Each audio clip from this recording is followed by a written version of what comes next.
Pessoal, voltando à nossa tradição, ontem entrevistei José Timóteo, estudante de Direito da Ágiles. Zé, aquele abraço bem forte, Timóteo. Neto. Quarta-feira passada, entrevistamos João Roma, 1 hora. Wagner Neves, empresário do ramo da hotelaria. E hoje, pessoal, iremos entrevistar um psicanalista, teólogo, filósofo, professor, dentre do conceito da nossa espécie, está entre as pessoas mais sábias da Bahia. Cada espécie humana tem o seu saber, o seu conhecimento, mas a preparação desse homem tem sido fantástico. E, para uma grande honra, a princípio, eu fico muito feliz.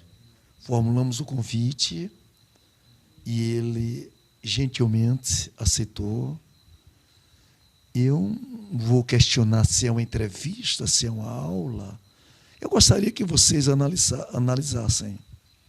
Porque, a partir do momento, a GTV, Augusto Gomes, Dr. Zusalino, você de lá e nós de cá, será um elo de ligação. Doutor Zusalino, boa noite, muito obrigado.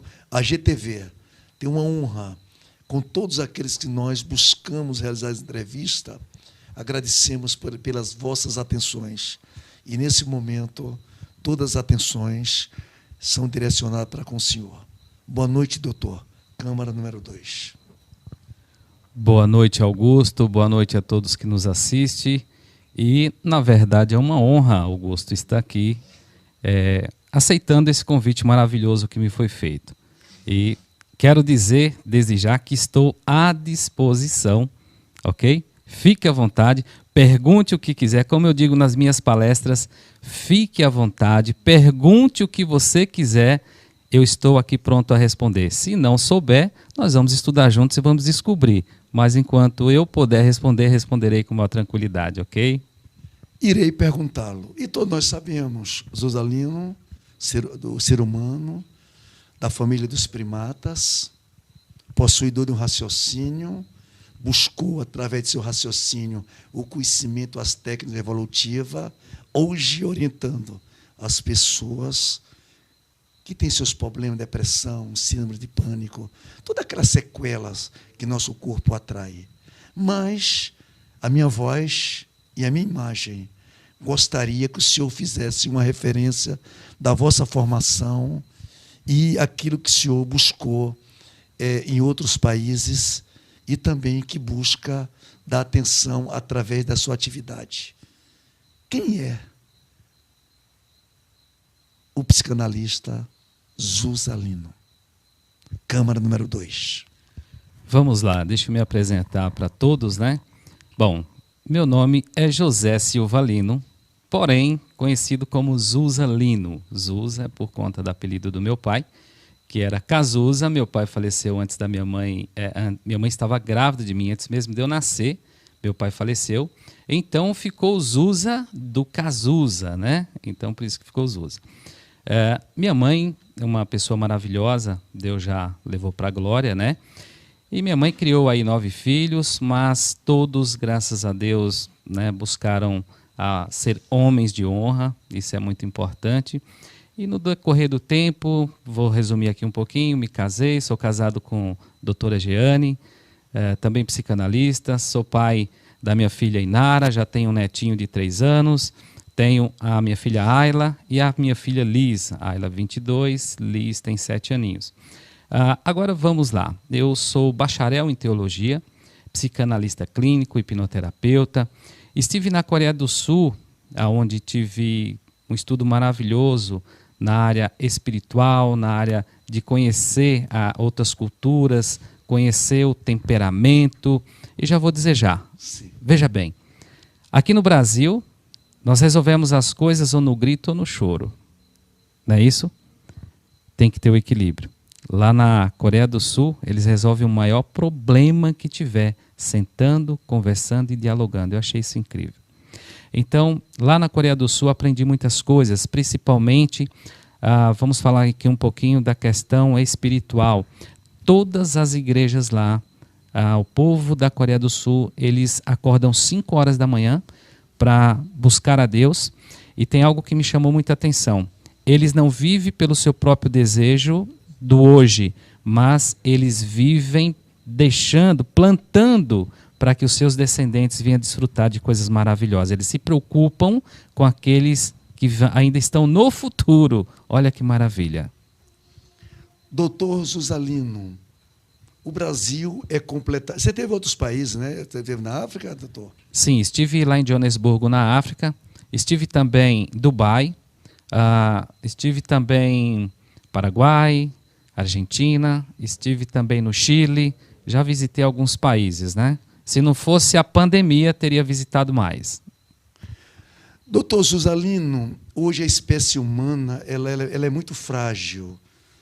Adquire-se doenças o mais rápido possível e, dentre essas doenças, elas deixam muitas sequelas.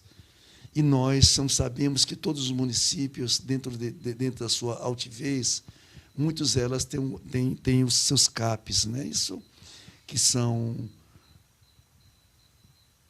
locais preparados com pessoas que têm seus problemas psíquicos e que buscam uma maneira para que possa haver um controle, pessoas com seus síndromes de pânicos, pessoas com suas depressões, e eles buscam assim uma maneira, acima de tudo, combatê-lo através com drogas.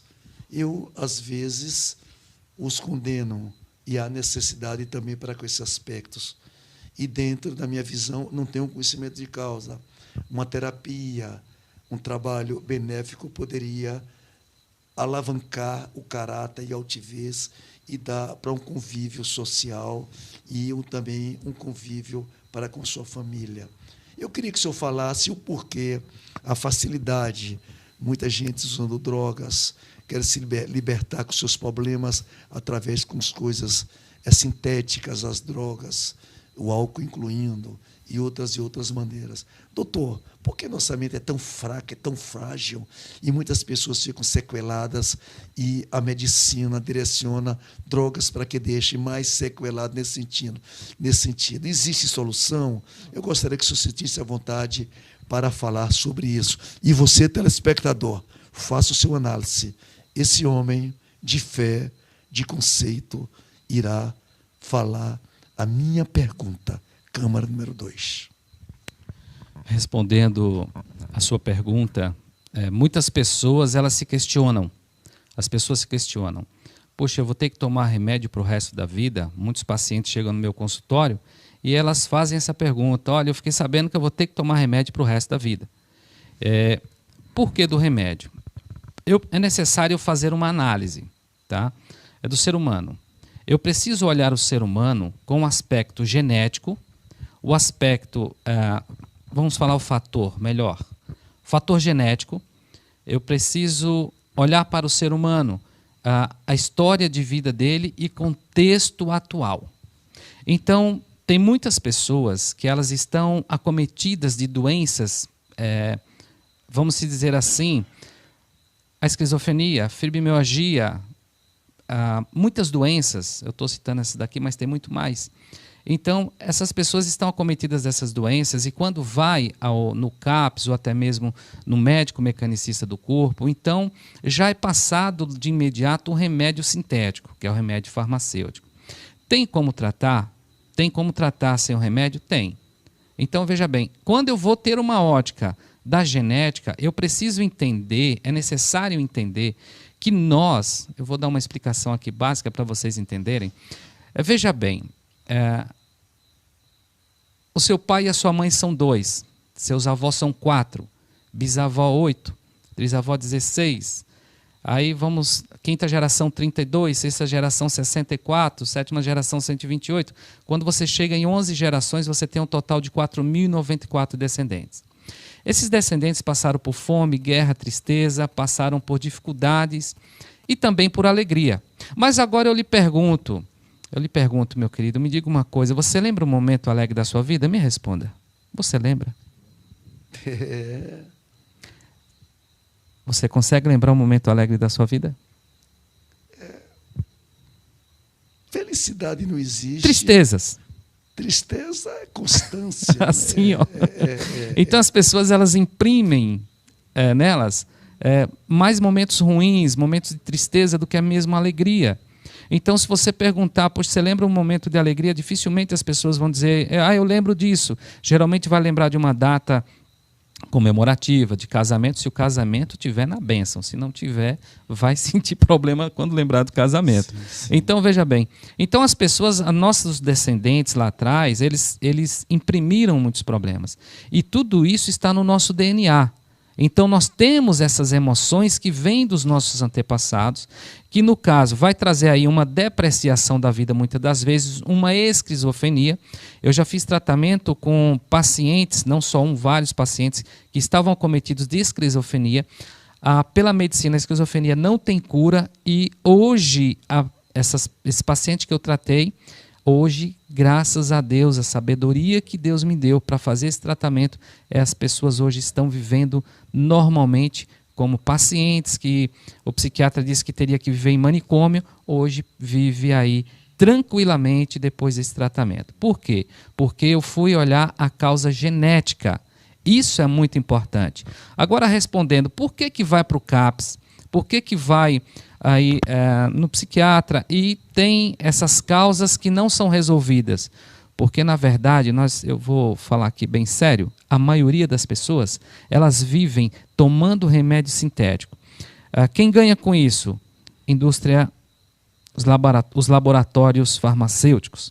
Se ganha muito. E tem como, mas é sabido essa questão do tratamento sem o remédio. Olha, se sabe sim, mas dificilmente vão querer implantar. Por quê? Porque vai trazer um dano muito grande aí para a indústria farmacêutica.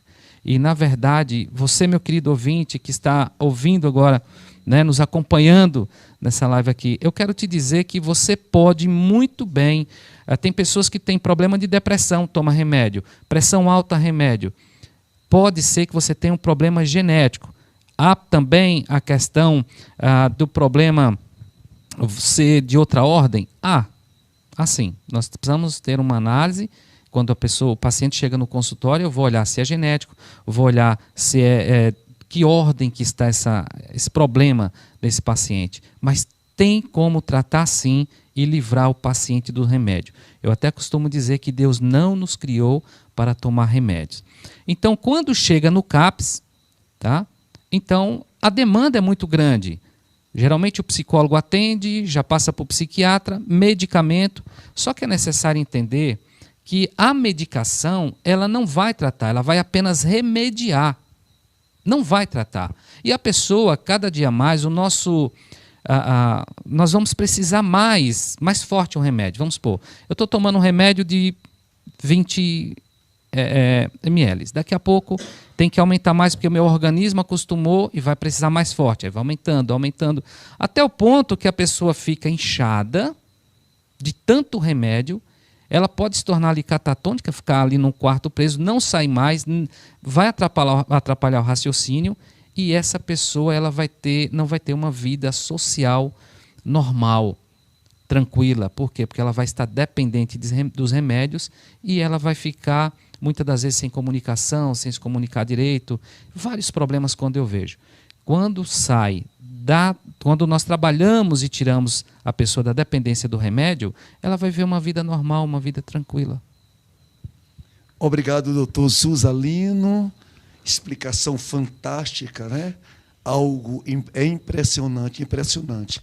Doutor Zusa, hoje o conceito social, ele existe. É algo que você fica triste. A família perdeu esse conceito social. O amor, a fraternidade, a família, a convivência, a criação dos nossos filhos. Homens, várias mulheres, vários filhos. Mulheres, vários homens, vários filhos. Casal recente, aqueles filhos que ficou do outro, um pouco expurgado e sequelados. Antigamente, para se namorar, para casar, o namoro. O namoro é um centro preparatório para um casamento. A probabilidade de 99,% a convivência até que a morte separe. Hoje, o contato imediato da espécie humana, convivência, se relaciona, engravida, sem sequer perguntar o nome. Doutor, que ponto chegou o conceito da sociedade nesse parâmetro? Separações, briga, assassinatos, agressões por partes, machos e fêmea. Eu gostaria de ouvir desse homem esse questionamento, essa logística. Câmara número 2. Vamos lá. Vamos falar sobre cultura, para entendermos primeiramente essa questão, né? Antigamente, os filhos, eles respeitavam os pais, respeitavam os professores de uma maneira incrível, né? Então, antigamente, eu sou do tempo em que eu dava benção para minha professora. Lembro da minha professora até hoje, era uma honra você dar benção para um professor, você ser cuidado por um professor. Era maravilhoso. Só que o que acontece em tudo isso? De um tempo para cá, eu não vou dizer que naquela época não existia traições, que naquela época não existia, só que, claro, em um grau menor. Então, daquela época para cá, veio se implantando, principalmente aqui no Brasil, políticas. E algumas políticas que traz aí uma certa facilidade, um certo liberalismo, que nós temos que tomar muito cuidado com os extremos. Lembra que eu falei sobre a questão lá da Coreia do Sul, né? O Brasil, aqui nós resolvemos as coisas no choro ou no grito, tem que ser no equilíbrio. Então, tudo tem que haver equilíbrio. Então, a partir daí, veja bem, se criou-se pais longe dos filhos. Pais que às vezes estão dentro de casa, mas são pais ausentes. São pais ausentes. E eu já quero trazer aqui uma reflexão para que vocês tenham uma ideia. Veja bem, a criança, dos 3 aos 6 anos de idade, essa criança ela entra na fase fálica do complexo de Édipo. O complexo de Édipo é uma fase onde o menininho se apaixona pelo papai, o menininho se apaixona, pela mamãe, a menininha se apaixona pelo papai. Então essa menininha ela vai imitar mamãe para conquistar papai. A menininha vai calçar o tamanquinho da mamãe, vai colocar o vestidinho da mamãe. O menininho vai calçar o sapatinho do papai, bonezinho do papai. E o que acontece? Então esse menininho ele imita papai para conquistar a mamãe. Se essa mamãe for uma mãe ausente, quando esse menino cresce, ele pode se casar, ele pode amar a esposa, mas ele vai continuar buscando o amor dessa mãe que não completou nesse círculo aí do complexo de Édipo. Então ele pode amar a esposa, mas ele vai querer desejar ter várias mulheres. Por quê? Porque teve ali uma frustração no complexo de Édipo. A menininha, a mesma coisa. Se essa menininha, ela imitou a mamãe para conquistar papai, mas papai era um pai que pode estar dentro de casa todos os dias, mas não tinha um diálogo, não conversava com essa filhinha ela pode até se casar, mas lá na frente ela corre o risco dela trair o esposo. Ou às vezes nem se casa, começa a namorar muito cedo. E quem não conhece acaba condenando, né? Puxa, mas fulana fez isso, fulana fez aquilo. Claro, é um desejo que está no inconsciente e essa pessoa acaba cometendo aí essas traições ou namorando muito cedo, ou essa menina pode ter vários parceiros, larga de um, fica com outro, larga de um, fica com outro. Inconsciente, ela está buscando o amor desse pai porque houve uma frustração na infância. A mesma coisa, o homem, o menino, ele começa a namorar com uma e com outra, casa separa, casa separa, casa separa, ele está indo buscar o amor dessa mãe. Claro que de forma inconsciente, ele não entende que é isso, é de forma inconsciente, mas o problema vai estar lá. E a passar do tempo, não conseguiu o amor dessa mãe, essa menina não conseguiu o amor desse pai, vem as frustrações, que são doenças, fibromialgia, vários problemas. Por quê? Porque afetou o psicossomático, somatizou aquilo no corpo e a pessoa vai ter sérios problemas. Não sei se é entrevista ou se é aula. Ô, doutor Souza, muito obrigado mesmo. Espere aqui que o pessoal aí na Sonoplastia fica ouvindo. Eu sei que a dimensão humana, ela ela precisa de orientações, ela precisa de alguém que conheça, que essa explicação do Dr. Zusalino, ela é um show da vida, ela é fantástica. Dr. Zusalino, o aborto, o senhor que estuda o corpo, a mente, que estuda a nossa espécie, estuda do comportamento, a vivência, até do próprio, a dimensão espiritual. O porquê uma criança indefesa na barriguinha da mamãe, a crueldade vem com a verdadeira violência. Eu vou deixar para o senhor falar. Não sei se o senhor é a favor, se é contra, que eu tenho minha dimensão. Eu gostaria de ouvir, com suas palavras, com sua experiência, com seu caráter, com sua altivez, que a natureza é perfeita.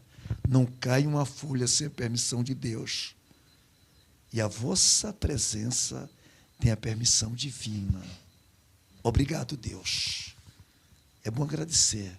Não usai-vos o santo nome em vão. Não estou usando em vão, porque doutor Zusalino está a serviço do bem. Doutor, o aborto, o que é? Por quê? A nossa espécie destruindo a própria espécie que foi gerada do amor. E dentro desse contexto, o feto indefeso não tem que se defender. E até políticos que acatam. Para falar sobre a logística, Câmara número 2, doutor Zusalino, psicanalista. Vamos lá, aborto. Aborto é um tema que está aí bem comentado já há muito tempo, né? Inclusive eu vi esses dias aí encenações de grupos aí em frente a uma igreja, onde encenavam, uma pessoa vestida de Maria encenava que deveria se abortar Jesus. Isso é algo muito sério. Você perguntou se eu sou a favor ou contra o aborto. Eu sou completamente contra o aborto. Só para vocês terem uma ideia, eu faço tratamento com pessoas e hoje, vamos supor, uma pessoa que tem aí um problema muito grave, uma doença muito grave, eu faço uma depressão, vou sempre colocar depressão, né? Uma depressão ou até mesmo outras doenças. E quando eu vou fazer o tratamento com essa pessoa, ela apenas com 1 mês de vida, ainda no ventre da mãe, ela adquiriu essa depressão. Então, a partir de 1 mês, no ventre da nossa mãe, ou às vezes até antes, nós já absorvemos todas as emoções que a nossa mãe sente.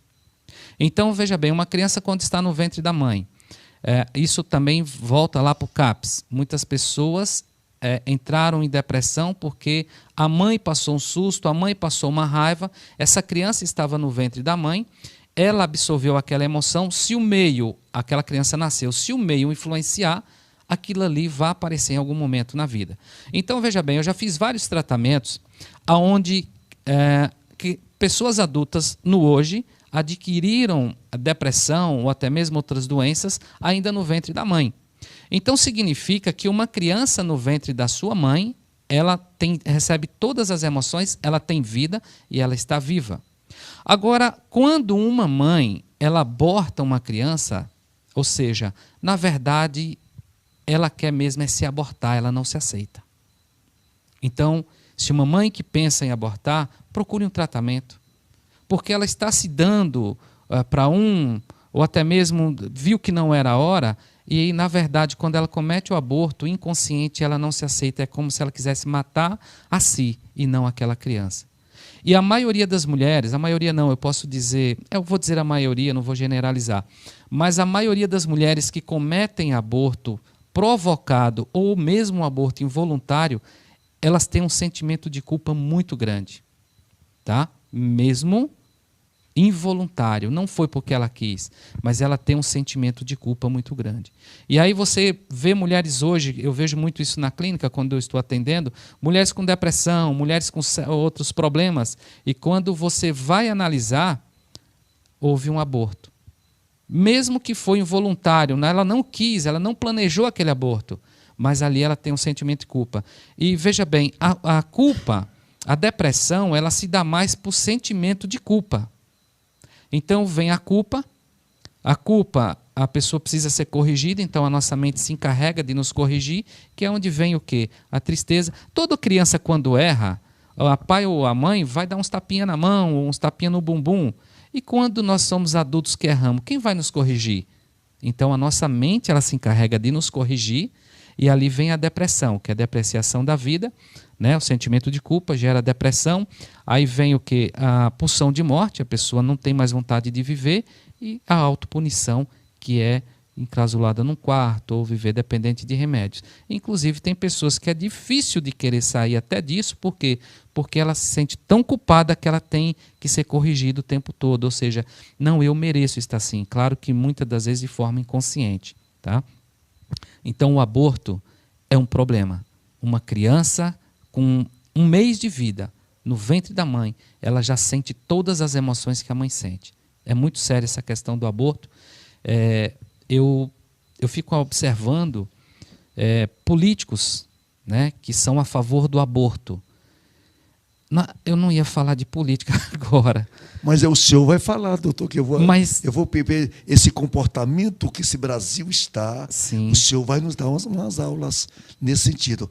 Ótimo. Conclusão de raciocínio. Mas vamos lá, já que nós estamos falando sobre o senhor o pode aborto... falar com conclusão de raciocínio, que eu curtei, sim, que eu estou aqui fascinado okay, pela sua palestra. Então, veja bem, é necessário, quanto a essa questão do aborto, é necessário nós entendermos que o anticristo, a Bíblia diz que o anticristo vai vir. Eu estou trazendo agora, veja bem, eu preciso analisar o ser humano no contexto genético, história de vida e momento atual. Eu também preciso analisar o ser humano no contexto físico, mente e também espiritual. Nós somos tricótomos. Então, não tem como separar uma coisa da outra.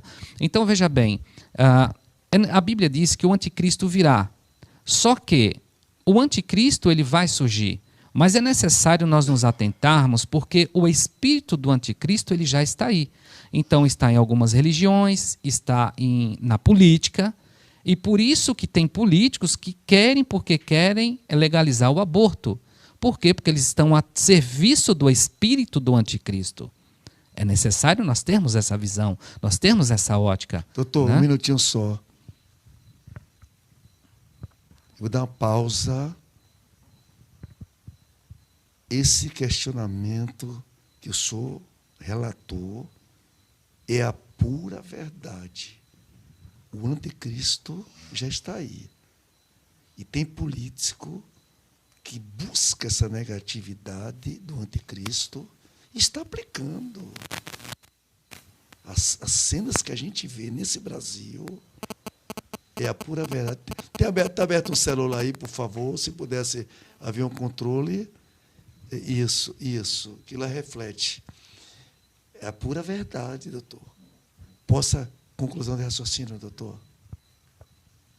Então, veja bem, como eu preciso ter essa ótica, né? Então, sempre que eu olho para o ser humano, eu preciso ter uma ótica do físico, do intelectual e também do espiritual. Então, quando eu faço uma análise política, eu tenho que analisar tudo isso. Eu tenho que analisar o que é que está se colocando na política. Nós estamos nas emoções, mas é necessário falar sobre isso. Então, tem o quê? Pessoas que estão acometidas de uma não aceitação, e aí pega essa questão política, a facilidade, é como se eu desse um passe para o problema, e aí a pessoa ela não se aceita e ela vai e comete o aborto. Eu não estou culpando ninguém, mas é necessário. Se você sente a necessidade, sentiu vontade de abortar, procure um tratamento. Eu acredito que você vai ter muito mais sucesso do que abortar o seu filho. Muito mais sucesso. Imagine, meu pai faleceu, minha mãe estava grávida de mim. Imagine se minha mãe, já com 8 filhos, falasse, eu vou abortar esse menino. Eu não estaria aqui agora. Mas minha mãe, ela, por amor, né, consciência, eu estou aqui. Obrigado, doutor Zusalino. Obrigado a você, telespectador. É um exemplo. Doutor Zusalino, um mundo político, o senhor entrou. Doutor Zusa, a gente dá para sentir hoje, na dimensão de um continente tão gigante que é o Brasil, o sistema político de ser. Quem consegue e adquire seu espaço da vitória para representar os poderes legislativo ou poder executivo, está no seu campo das suas benécias. E a gente vê hoje no país cenas que nos deixam tristes. Homens de formação, às vezes, carregam para dentro de si a questão partidária. Essa questão partidária tem prejudicado, dentre elas, o apoio à corrupção, que eu me sinto triste e envergonhado, sentindo a dimensão que o país passou. Eu não sei se o senhor irá me apoiar nesse campo, em que empresas foram autobeneficiadas e essas empresas, milhares de reais ou milhões de reais foram devolvidos para os cofres da nação e do país, passando as empresas sem réu confesso. E o gestor ou a gestora no qual usou dessas manobras, um poder deu a liberdade e o parecer que ele era inocente ou ela são inocente, sendo que as empreiteiras foram réu confesso. E um país completamente distorcido. Doutor Zusalino, por que o campo da política se tornou tão sem credibilidade, tão insensato, tão ridicularizado, em que colocou a espécie humana, machos e fêmeas, para atacar ou fazer defesas, que não consegue nem sequer atingir o objetivo maior, que é a honradez. Para falar sobre essa logística, doutor Zusalino, psicanalista, Câmara número 2. Vamos lá, política. Eu ainda quero voltar nas emoções, tem muitas coisas ainda, mas eu vou responder a sua pergunta. Nós podemos mesclar, falar da política, das emoções. Então, veja bem, é necessário nós entendermos que o ser humano ele sempre busca poderes. O ser humano ele corre atrás do poder. Isso já se dá desde a infância. Para entender a política, é necessário nós voltarmos lá atrás. É necessário essa política a qual você falou, que você expôs que a pessoa cometeu roubos, vamos falar a verdade, cometeu roubos e depois foi inocentado. É necessário você entender que hoje, o que nós vivemos hoje é o que foi plantado lá atrás. Para entender a política de hoje, eu preciso entender lá atrás. Eu preciso voltar em Lenin, eu preciso voltar em Stalin, eu preciso voltar em Karl Marx. Então, Karl Marx, ele trouxe aí, a maioria das pessoas não entende, não estudam, olham Karl Marx como uma pessoa que trouxe o socialismo. E o socialismo é um problema muito sério. Nós precisamos ter equilíbrio na vida. Tá? Então, a ideia do socialismo é uma ideia de igualdade para todos. Mas você pode observar agora na Venezuela que não há igualdade para todos. O povo está sofrendo, mas tem lá uma parte que está usufruindo de muitas coisas boas, caviar, comida boa, enquanto o povo, na verdade, está matando o cachorro, crianças se prostituindo para que os pais possam comer. Para entender essa questão agora, é necessário nós olharmos lá atrás. Quem foi Karl Marx? Quem foi Karl Marx? Karl Marx ele foi um filósofo, tá? Claro, disse filósofo, mas na minha ótica, como estudioso, para mim ele foi um grande plagiador. Então ele plagiou e acrescentou algumas coisas no seu plágio, tá? E o que acontece? Ele se casou com uma mulher muito rica, e ele trouxe lá das ideias lá atrás, de Lenin, o socialismo. Ele casou com uma mulher muito rica, nunca trabalhou, usurpou do dinheiro dessa esposa, até levar falência a esta mulher. Uma das filhas, vamos olhar a história do socialismo. Uma das filhas de Karl Marx, né, morreu de câncer. Né? Uma das filhas de Karl Marx morreu de câncer. 2 filhas de Karl Marx se suicidaram.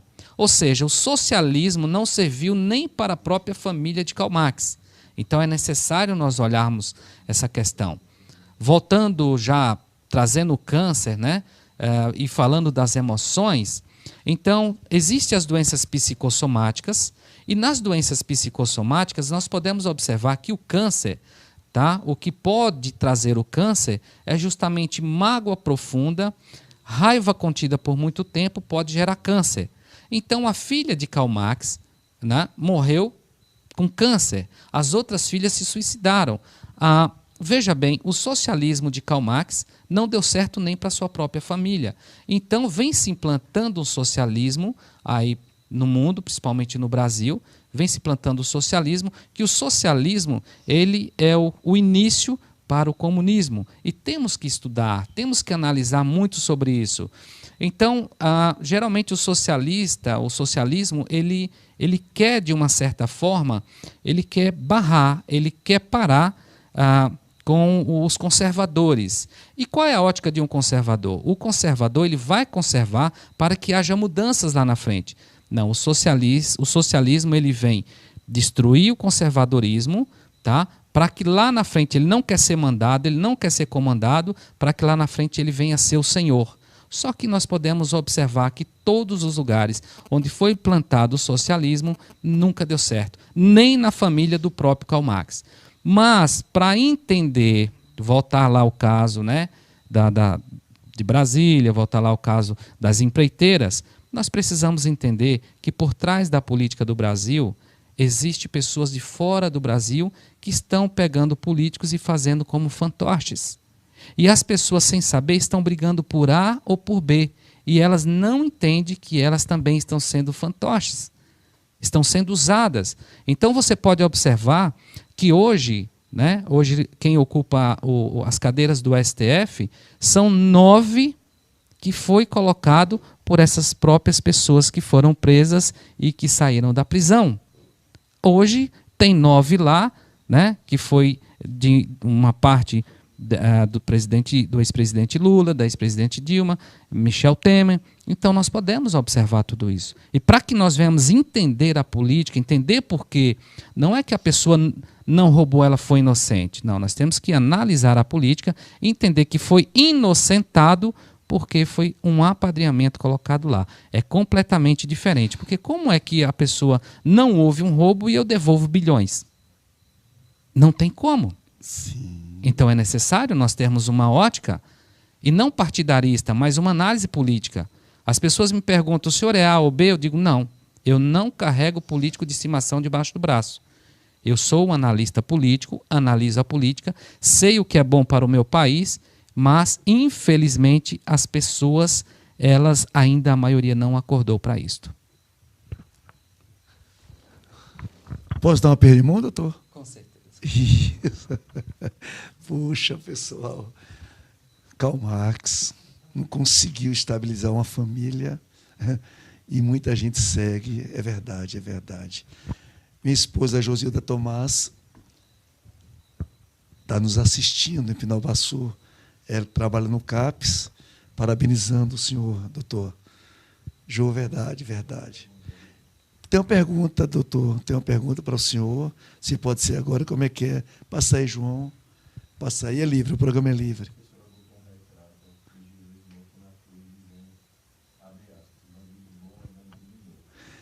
Uma professora botou a foto de uma imagem de Cristo na cruz, dizendo bandido bom é bandido morto. Dá para passar a imagem? Passa o vídeo aí, passa o vídeo. Eu queria que o senhor falasse alguma coisa sobre isso. Que audiência, viu, pessoal? Apreciada como bonito. Exatamente. É isso aí. Então, estamos aqui na delegacia. Aqui é o sacrilégio, né? Bandido bom é bandido morto. como se Jesus Cristo fosse algum bandido, alguém que pregou a paz, que pregou a compreensão, o entendimento entre as pessoas, né? E aí a gente está aqui na frente do inspetor, né? Inspetor muito atencioso, solidário, compreendeu completamente nossa posição, né? Que é uma agressividade contra uma criança, e meu filho é católico, temente a Deus. Doutor, primeiro, professora, muito obrigado por ter mandado essa matéria. Eu gostaria que o senhor analisasse a pergunta dessa senhora e o ator, salvo engano, um ator, imagem muito bonita, doutor Zusa Lino. O senhor poderia dar uma palavra sobre essa logística, doutor? Vamos lá. Pelo que eu entendi, foi um professor que colocou a imagem de Jesus Cristo numa prova. Acho que é isso mesmo, não é isso? Sim. Ok. Então, veja bem, um professor colocou essa imagem de Jesus Cristo, bandido bom é bandido morto. Então, você pode observar, vai casar exatamente com o que eu estava falando agora há pouco.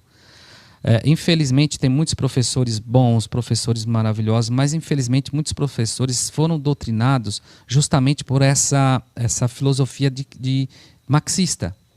Então, a filosofia marxista, ela acaba trazendo aí a destruição do conservadorismo. Então, a Igreja Católica, a Igreja Evangélica, que conserva a imagem de Jesus Cristo, que conserva ali, né, a espiritualidade, né, Jesus Cristo, o Filho de Deus. Então, o que está acontecendo? A visão, a filosofia marxista é justamente essa, é destruição, destruir o conservadorismo. Os conservadores, eles terão que ser destruídos, e ele já começa a olhar para um conservador como se fosse algo terrível na vida. Então, claro, eu tenho certeza que esse professor que fez isso, ele foi, infelizmente, ele foi doutrinado a isso. Nós temos que tomar muito cuidado com as doutrinas. Tá? E uma das filosofias do marxismo é justamente essa, tomar as escolas, tá? Doutrinar as crianças, quebrar a autoridade dos pais, a autoridade da polícia, a autoridade dos governos, para quê? Para que sejam todos iguais. Essa é uma filosofia. Você pode observar lá no Chile. Eu estive no Chile, o Chile é a coisa mais linda, o Chile é um país muito bonito. Pense que país maravilhoso. Só que hoje no Chile, quem está tomando conta do Chile, nós podemos observar que é um socialista, e lá já tirou as polícias. Não existe mais polícia no Chile. E eles têm esse sonho aqui para o Brasil. Então, quando você pensa em votar, quando você pensa em falar alguma coisa, você tem que analisar quem é que você está votando. Você tem que analisar qual é a ideologia desse político ao qual você segue, né?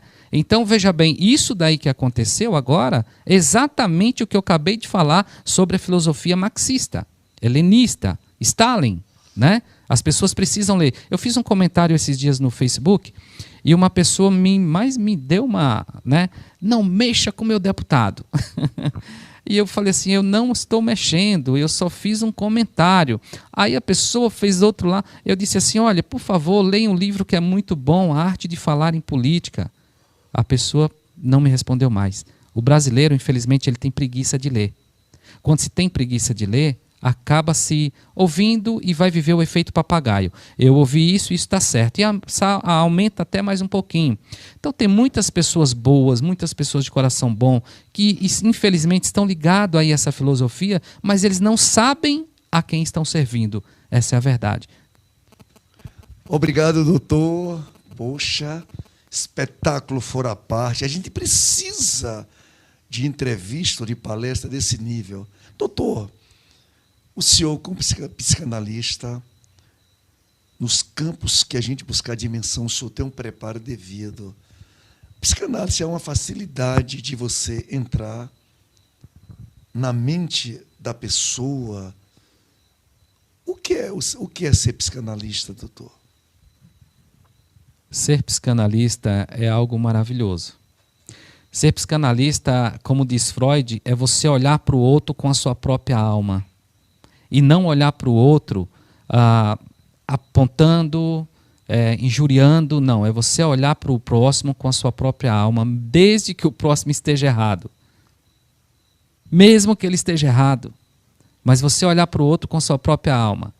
E entender que por trás de todo o erro existe ali uma vontade, um desejo. Tá? Então, ser psicanalista é você analisar o seu próximo e não julgar. Psicanalista, ele não julga. Para nós não existe culpados. Se você for me contar uma história de alguém, eu vou achar, com certeza eu vou analisar ele e vou ver que ali há um desejo escondido, um desejo inconsciente. Por isso que ele fez aquilo. Entendeu? Então, ser psicanalista é você trabalhar o seu próximo para que ele se conheça. Tem um versículo bíblico que diz assim: conhecereis a verdade vos libertará. Na psicanálise eu digo assim: quando eu me conheço, eu me liberto de mim mesmo. Ou seja, quando eu levo o meu paciente a ele se conhecer, ele vai se libertar dele mesmo. Quando o ser humano se conhece, ele se liberta dele mesmo. Doutor Zusalino, todos nós carregamos dentro do nosso metabolismo algo estranho, algo diferente. A inveja, a falsidade, o desejo do mal para com o próximo. A gente vê algo, a inveja e desejar o mal ao próximo. E não queremos ver, tem certas pessoas que não gostam de ver ninguém bem. Doutor Zusalino, dê um parecer sobre essa logística, o porquê dentro de nós esse instinto porque existe o instinto de perversidade, o instinto de falsidade, o instinto de invejoso.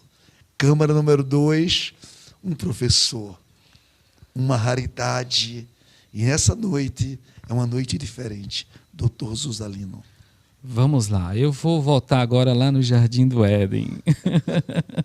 Vou voltar lá no Jardim do Éden. Então, veja bem, Deus ele constituiu o homem, a mulher, e colocou no Jardim do Éden. Então, o homem, já vou até chamar a atenção dos homens aqui, tem pessoas que dizem que Eva cometeu um pecado porque a culpa é de Eva. Eu quero dizer para vocês que não. Deus ordenou que Adão cuidasse da sua esposa. Então, quando Eva estava só, ela foi tentada. Então, o problema não foi de Eva. O problema foi que Adão não olhou a sua esposa, não cuidou da sua esposa. Então, vamos lá, eles caíram no pecado e ali eles foram convidados a sair do Jardim do Éden, né? Eles foram convidados a se retirar do Éden. Por que eles foram convidados a se retirar do Éden? Eles foram convidados a se retirar do Éden porque eles comeram o fruto da árvore do bem e do mal, mas também no Jardim do Éden existia a árvore da vida, que é a árvore que tem o fruto da vida eterna. Ou seja, eles já estavam em pecado. Se eles comessem o fruto da árvore da vida, toda a humanidade viveria o resto da vida em pecado, como zumbis. Então, por amor à humanidade, Deus pede para que então eles saiam do Jardim do Éden. Por amor, Deus convidou eles a se retirarem do Jardim do Éden. Logo depois que eles saem do Jardim do Éden, então a Bíblia diz que logo depois Eva deu luz ao seu filho Caim. Né? Olha, vamos entender aí. Então, Eva deu luz ao seu filho Caim e ela colocou o nome de Caim.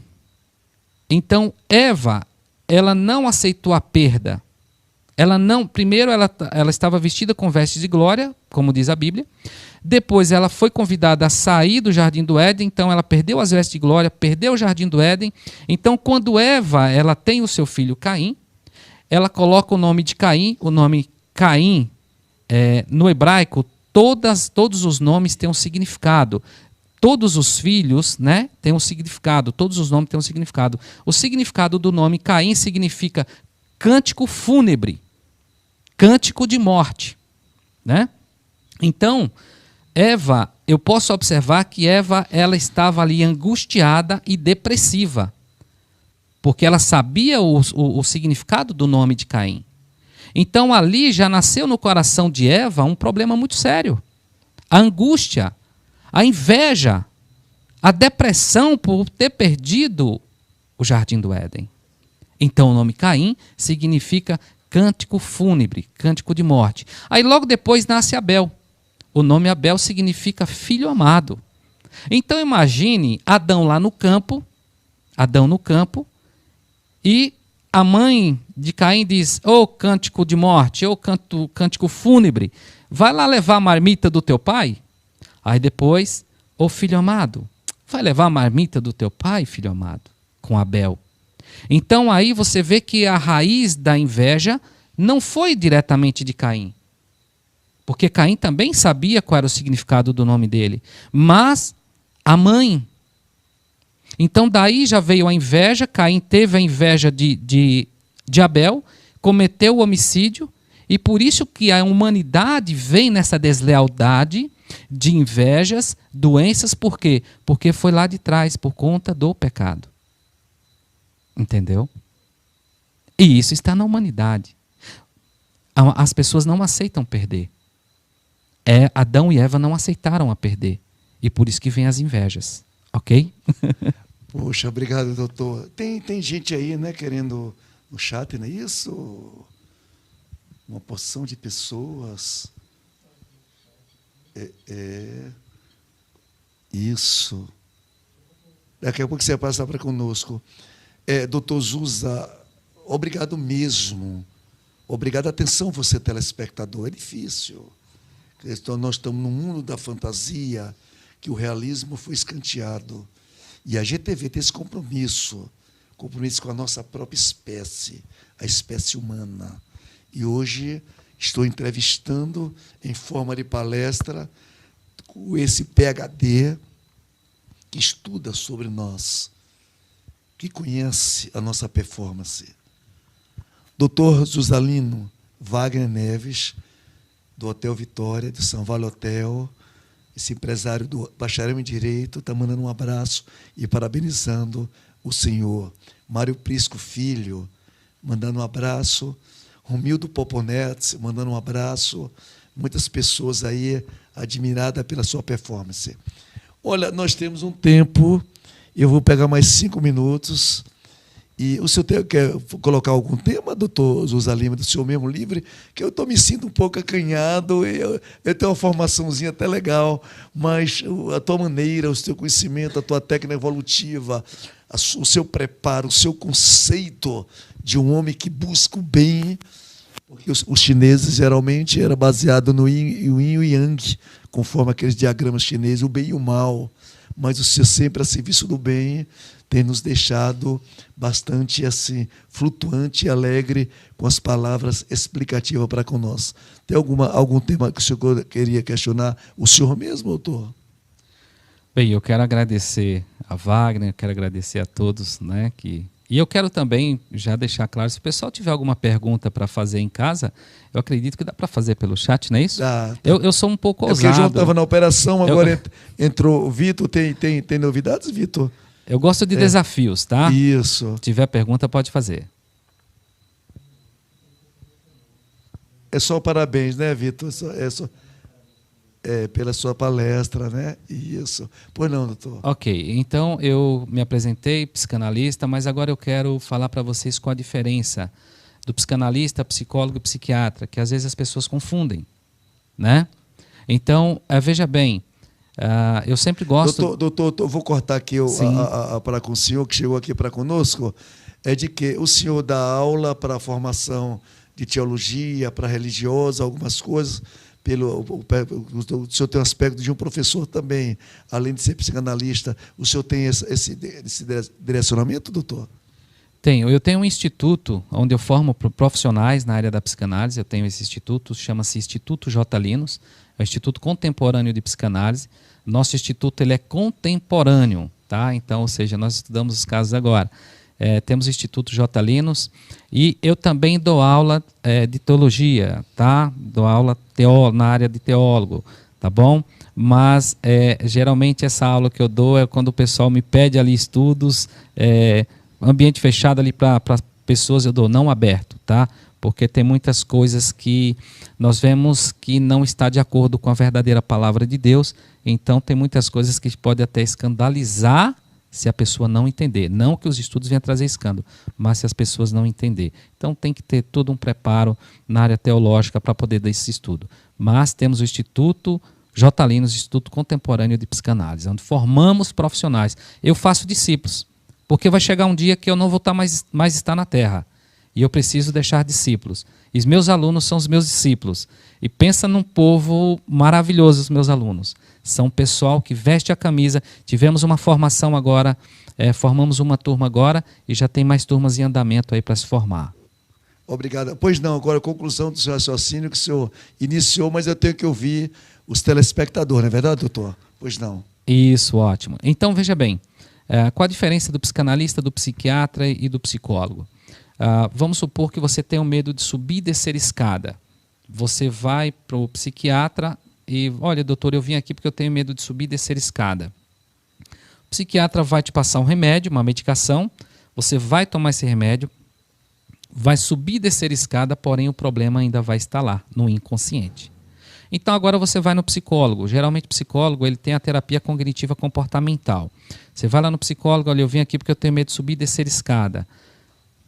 O psicólogo vai falar, poxa, mas você é tão novo e tal, vamos lá comigo que você vai subir e descer, você vai. Só que é confiando no profissional. De fato, o problema ainda vai estar lá. E aí agora você vai no psicanalista. Chega lá para me atender. Olha, eu tenho medo de subir e descer escada. Aí eu vou fazer umas perguntas que aparentemente não tem nada a ver. Perguntar como é que foi quando a sua mãe estava grávida de você. Vou perguntar quando é que nasceu os primeiros dentinhos. Vou fazer umas perguntas que aparentemente não tem nada a ver. Mas o psicanalista ele investiga o inconsciente. Aquilo que está no nosso inconsciente que não vem à consciência. Então, é a partir daí que nós vamos trabalhar para descobrir as causas. E a psicanálise é a associação livre, é eu ouvir o meu paciente, tudo aquilo que ele tem que falar, eu com o ouvido flutuante, vou pegar o que o inconsciente passou, uma informação, e ali eu vou trabalhar na causa dele, para descobrir qual a causa do problema. Porque para tudo existe uma causa, a causa gera o efeito sintoma. A depressão é o sintoma do efeito de uma causa. Fibromialgia, sintoma do efeito de uma causa. E tem doenças psicossomáticas, que eu gostaria até de falar um pouquinho com você sobre doenças psicossomáticas. Pois não, doutor, pois não. Né?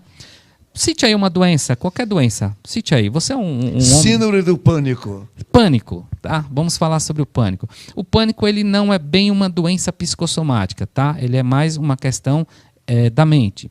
Então o pânico, vamos supor uma pessoa que tem medo de lagartixa. Eu não aguento ver lagartixa que eu tenho medo. A questão, o pânico, né? O pânico é medo de algo específico. Então aquela pessoa tem medo de lagartixa. Quando eu vou fazer o tratamento com o meu paciente, a questão em si não é a lagartixa. É o que aconteceu antes dela ver a lagartixa. Vamos supor que a criança, o pai ou a mãe deu uma surra na criança, quando ela sai na porta vê a lagartixa. Ela relacionou, colocou a lagartixa com a surra que levou. Por isso que vem o pânico. E aí é onde nós vamos descobrir. Impressionante, impressionante. Doutor, nosso tempo, o senhor virá outras vezes que eu vou convidar. Tem uma pergunta aí, agora resolveram perguntar. Pois não. Sim, a pergunta. É uma pergunta na tela, viu, doutor? Mas nós, antes do senhor responder a pergunta deste telespectador, o senhor passa a fazer parte da GTV como uma raridade. E nós iremos reacionar após essa pergunta, né, Vitor? E a GTV sente-se orgulhoso, orgulhada nesse sentido de abrangência maior, porque o senhor faz parte da nossa história. Bonfim completou 137 anos de emancipação política no dia 28 e nós fazemos parte dessa história. E com muito orgulho o senhor está aqui conosco, para conosco. Não é raridade, é uma pergunta sobre... Já está para lançar, Vitor? Coloque aí. Aqui é bem livre, não é isso? Adoro a comunicação livre. De bancada, tem que seguir nos caracteres, todo de paletó, gravata, e a gente não, é tipo Ratinho, aquela coisa bem à vontade, o da Atena e outros. Pois não, Vitor, ok? Alcançou? Isso. Se não, Vitor, você pode, através do microfone, sem objeção. Sim.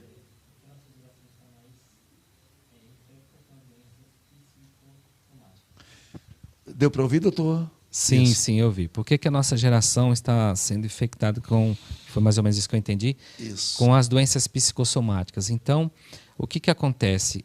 Ao mesmo tempo que essa questão genética ela é muito forte, também vem as questões emocionais. Tá? Só para você ter uma ideia, a nossa geração ela está uma geração de pessoas vitimistas, infelizmente. Olha só que coisa incrível. Essa questão do vitimismo é por conta do vitimismo, da carência das pessoas que elas escolhem determinados políticos. Então, veja bem, uma pessoa que ela tem necessidade de um pai, de uma proteção, ela vai acabar escolhendo um político. Por quê? Porque ela se identificou com aquele político pela história de coitadinho dele. É emocional. Então, pode observar que tem tudo a ver com as emoções. Então, doenças psicossomáticas, muitas das vezes as pessoas não sabem o que é uma doença psicossomática. Doença psicossomática, muitas das vezes uma doença que dá no físico, no corpo, ela vem das emoções. Um exemplo, mulheres que têm alguma alteração, tá, no seio esquerdo. Essa mulher, psicologicamente falando, pode, tá, gente, ela pode ter conflitos com o esposo, guardar mágoa do esposo, figura paterna, pode ser mágoas do pai, pode ser mágoas também de um namorado ou figura masculina. Você vê que está ligado às emoções. Mioma no útero, mágoa do pai, mágoa do esposo, problemas relacionados com o esposo. Problema de rins, medo da crítica, medo do fracasso, desapontamento e conflitos conjugais pode levar a problema de rins. São doenças psicossomáticas. Então as pessoas elas estão muito vitimistas, tudo dói, tudo traz dor. E é necessário você começar a olhar a vida com a razão. Dosar, razão. A emoção, nós temos que analisar o que é emoção e o que é razão. A razão, ela não vai me levar para uma dor, ela não vai me levar para uma doença. Claro, tudo que tem que ser no equilíbrio. Porque razão demais perde também, é extremo. Não pode, tem que ter equilíbrio. Obrigado, doutor Zuzalino, o telespectador que vai soprar conosco, né? Obrigado. Eugênio Amorim, obrigado, Eugênio. Jana Amorim, é isso? Obrigado. Agora, doutor, nós estamos finalizando. Só tenho a agradecer.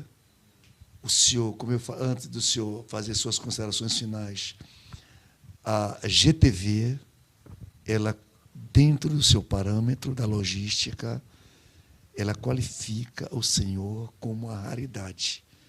E essa homenagem, através de um musical, de um homem que fez através da sabedoria que Deus lhe deu.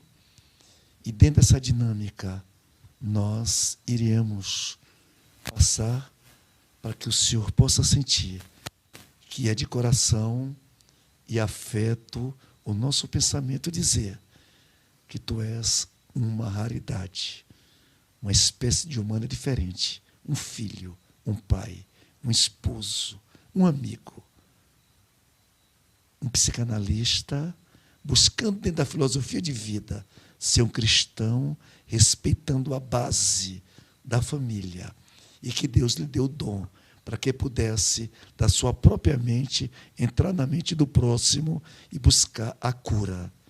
Que Deus é um ser, um espírito perfeitiço, criador do céu e da terra.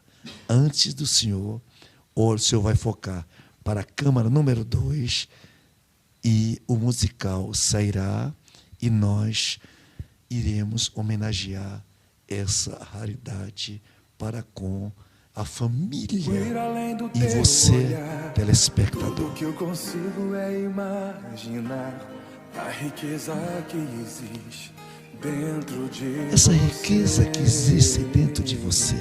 O ouro eu consigo consigo só admirar, mas te olhando eu posso a Deus adorar. Te olhando eu posso a Deus te adorar. Tua alma é um bem, nunca envelhecerá. O pecado não consegue esconder a marca de Jesus. O pecado não consegue esconder a marca de Jesus que existe em você. O que fez, o que deixou de fazer. Deus escolheu você, doutor Zusa Lino. Sua raridade não está naquilo que você possui, o que sabe fazer. Isso é mistério de Deus com você. Você é um espelho. Tu és o espelho que reflete a imagem do Senhor. Doutor Zusa Lino, muito obrigado, obrigado mesmo, doutor. Senhor do Bonfim, é um contexto, é uma história, é uma realidade. És um diferencial. Muito obrigado, doutor Zusa Lino. Voltará, porque o senhor agradou ao telespectador, agradou também o comunicador. E por isso, Deus, obrigado. Considerações finais, psicanalista, doutor Zusa Lino. Uma boa noite e obrigado, doutor. Eu sempre, nas minhas palestras, eu gosto de terminar falando uma frase em hebraico. Adonai tziva'ot ha'omele ha'kavod. Adonai, Elohecha, Elohecho, Eloheinu. O Senhor dos Exércitos, Ele é o nosso Deus. Ele é o nosso Senhor. Ele é o meu Deus, Ele é o teu Deus, Ele é o nosso Deus. Ele é justo, Ele é bendito, Ele é o nosso Deus.